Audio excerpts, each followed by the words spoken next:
जय हिमालय जय भारत। हिमालय लोग यूट्यूब चैनल में आपका स्वागत है और मैं हूं डॉक्टर हरीशचंद्र लखेड़ा।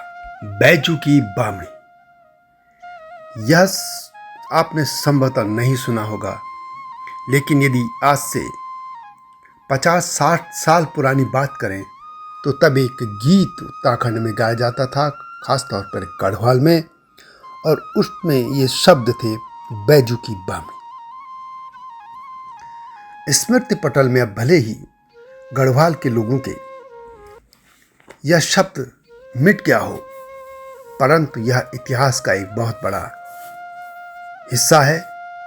और बैजू की बामणी यह नारी थी जिसके लिए कहा जा सकता है कि जो गोरखों का अटैक हुआ था गढ़वाल पर, एक कारण बैजू की बामणी भी थी। तो आइए आज इसी पर बात करेंगे कि बामणी की बात। एक कथा सुनाते हैं आपको। कथा पवार वंश के नरेश ललित शाह के जमाने की है।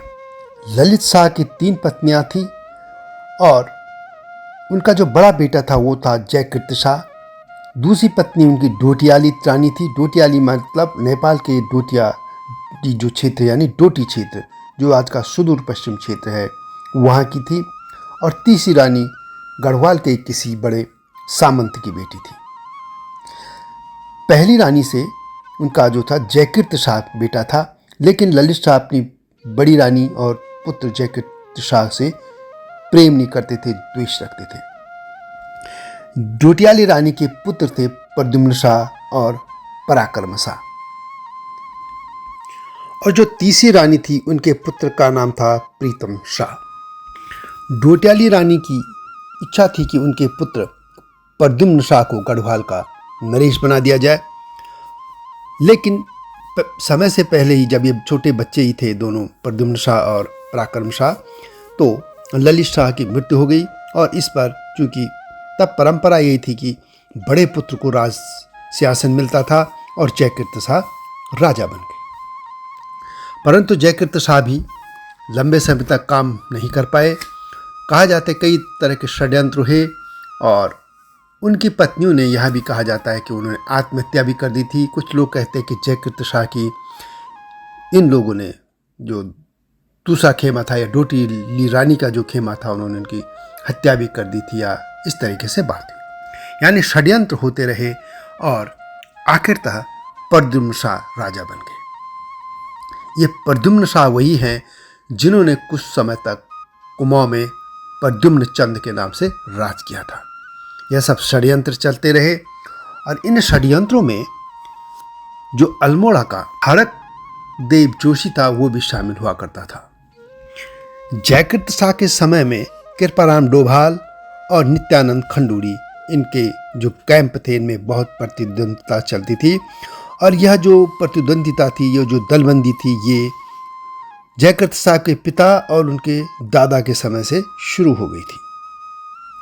यानी राज दरबार में 2 ग्रुप हमेशा इस तरीके से सक्रिय रहते थे, जो एक दूसरे के काम पर पानी फिरवाते रहते थे। और इसका जो कुफल था या जो परिणाम होता था, वो जनता को भुगतना पड़ता था। अब जो दल थे, उनमें एक का नेता जो था वो नित्यानंद खंडूरी था, और दूसरे दल का नेता था कृपाराम डोभाल।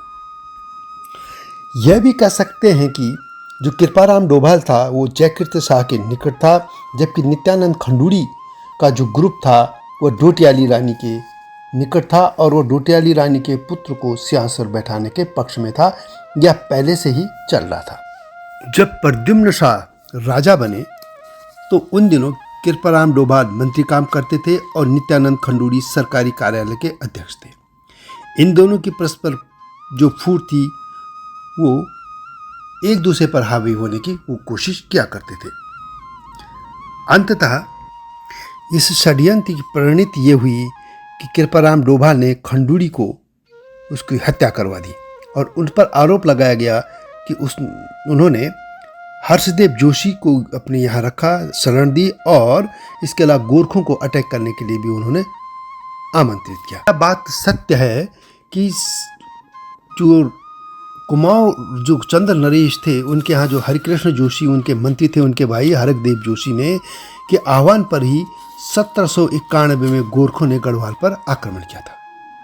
और इस आक्रमण में गोरखा सेना ने लंगूरगढ़ के प्रसिद्ध दुर्ग में वो प्रवेश कर गई थी और लगातार 1 वर्ष तक वो वहाँ पर रही।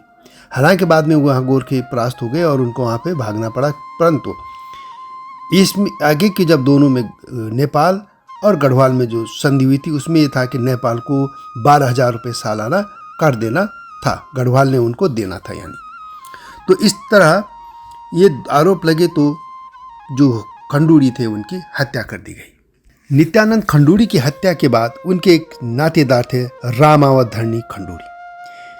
वे उन दिनों फौजीदार का काम करते थे और वे जो नित्यानंद खंडूड़ी के जो हत्या हुई थी उसका बदला लेने की कोशिश करते थे।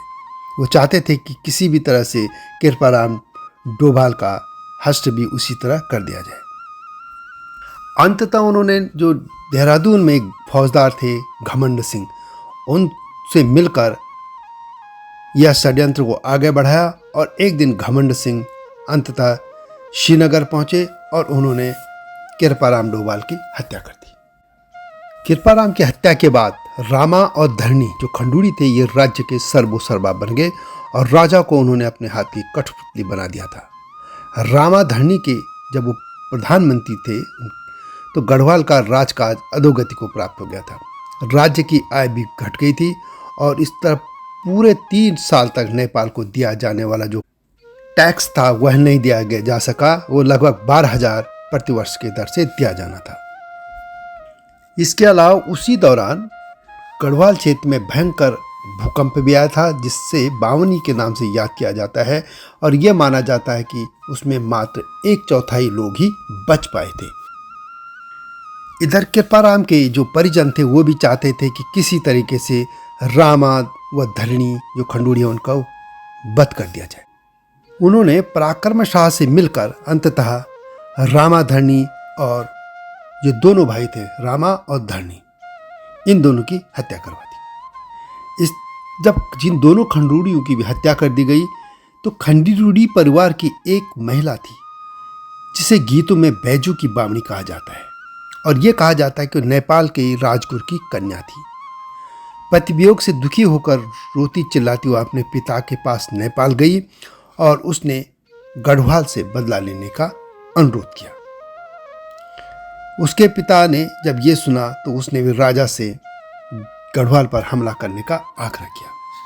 नेपाल सरकार वैसे पहले ही 3 वर्ष से जो संधि के अनुसार जो कर देना था गढ़वाल ने वो नहीं दे पाई थी, तो इसलिए उनको जो बैजू बामनी थी उसका आग्रह अपने अनुकूल लगा और कहा जाता है कि इसके बाद गोरखा सेना ने अंततः एक गढ़वाल पर आक्रमण कर दिया और उन्होंने उसे अंततः जीत लिया था।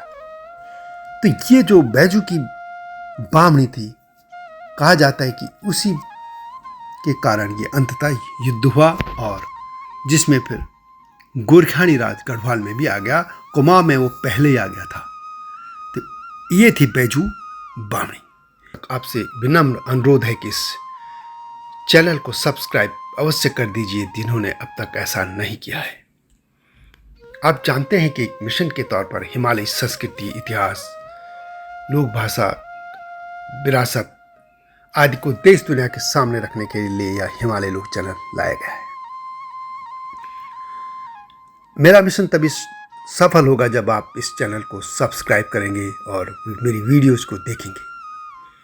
संभवतः यह हिमालय क्षेत्र में पहला और अकेला यूट्यूब चैनल है जो सिर्फ इतिहास, संस्कृति, भाषा, धरोहर आदि पर हिमालय क्षेत्र के इस पर केंद्रित है।